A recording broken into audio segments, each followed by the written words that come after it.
என்னை போல நல்ல மாப்பிள்ளை வாய்ப்பதொரு அதிசயம்.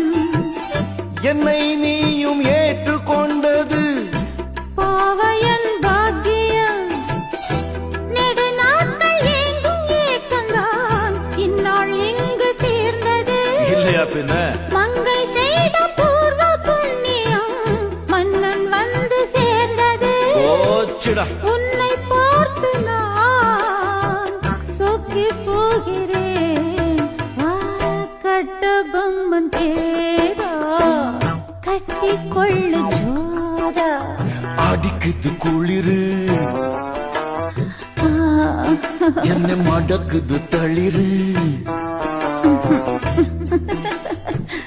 முல்லை பூங்கொடி கொம்பை தேடுது கொம்பை போல ஏன்